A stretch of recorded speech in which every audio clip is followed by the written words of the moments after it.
Hello everyone. In this video, I am going to discuss assertion and reason based questions of solutions. Here are the four options. You have to choose only one. First option is both assertion and reason are correct statement and reason is the correct explanation of assertion. Second one is both assertion and reason are correct statement but reason is not the correct explanation of the assertion. Third one is assertion is correct but reason is wrong statement, and fourth one is assertion is wrong but reason is correct statement. First question is assertion molality is better method to express concentration than molarity.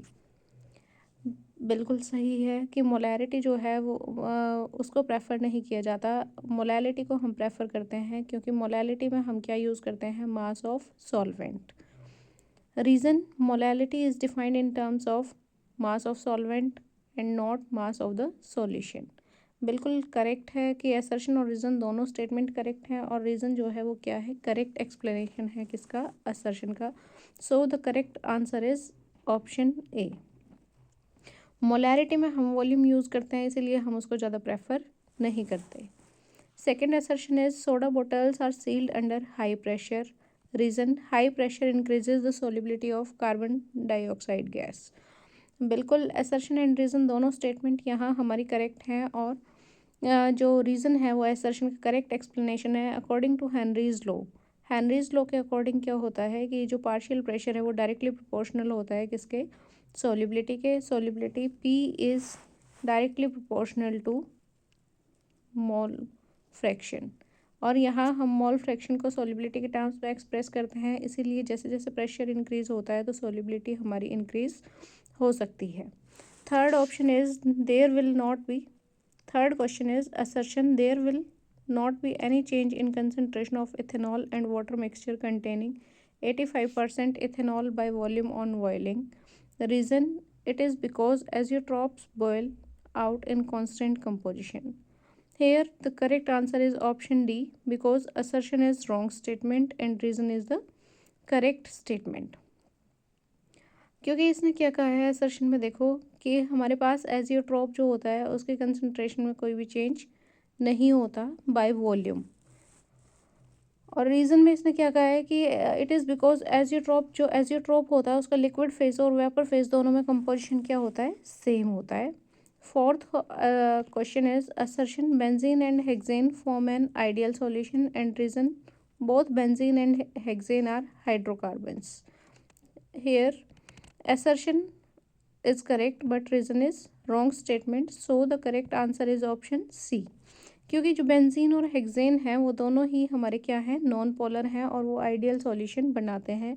लेकिन benzene और hexane जो है वो hydrocarbons भी हैं, लेकिन benzene कैसा है, एक एरोमेटिक कंपाउंड है और हेक्सेन जो है वो हमारे पास एल्केन है, इसलिए बेंजीन को हम स्पेशल क्लास की कैटेगरी में ले लेते हैं, एरोमेटिक हाइड्रोकार्बन्स।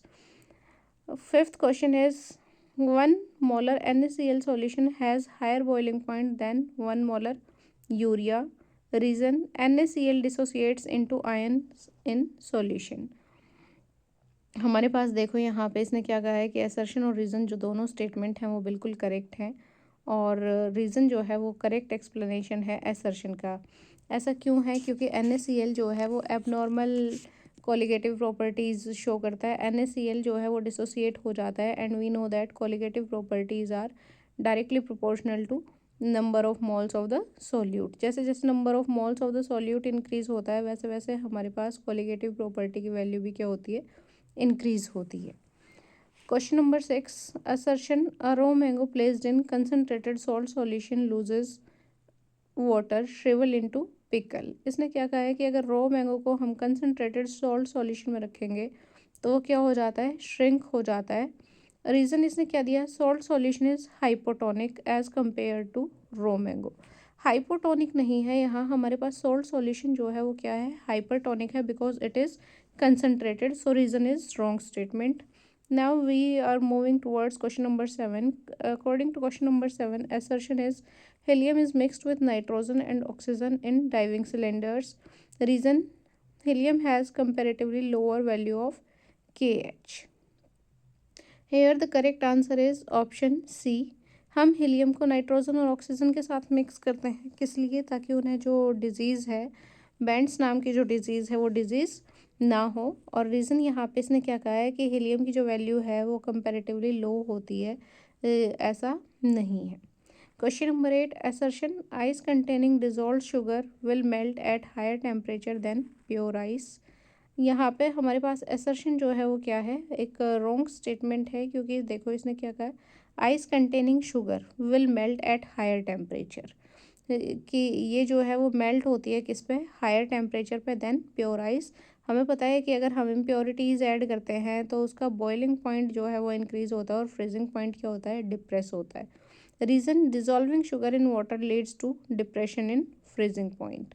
तो ये हमारे पास बिल्कुल ठीक बात है कि जब भी हम कोई इम्प्योरिटी ऐड करते हैं सॉल्वेंट में तो उसका फ्रीजिंग पॉइंट क्या होता है, डिप्रेस होता है।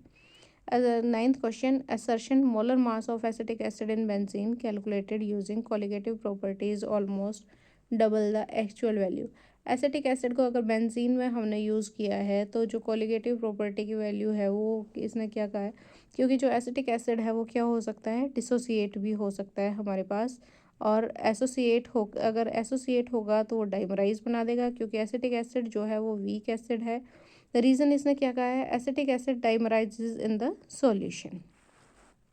एसिटिक एसिड जो है वो सॉल्यूशन में हमारे पास क्या हो जाता है, डाइमराइज हो जाता है। अगर ये डाइमराइज हो जाएगा तो इसके नंबर ऑफ मोल्स क्या हो जाएंगे, हाफ हो जाएंगे। तो यहाँ जो ए है वो करेक्ट आंसर नहीं है, ये मिसप्रिंट है। Molar mass of acetic acid in benzene calculated using colligative property is almost double the actual value. ये जो है, ये स्टेटमेंट जो है वो, ये जो आंसर है वो इनकरेक्ट है। यहाँ हमारे पास आंसर जो है वो क्या आंसर होगा करेक्ट, ऑप्शन नंबर डी, कि असर्शन जो है वो रॉन्ग है, क्योंकि यहाँ वैल्यू जो है वो डबल नहीं होती, वैल्यू हाफ होती है। Now we are looking towards question number 10। Question number 10 में हमारे पास क्या आता है, वो assertion vapour pressure of solution is more than that of pure solvent. और रीजन में इसने क्या कहा है, the solute particle occupies certain area of surface of solution which reduces the amount of pressure. So the answer is option D.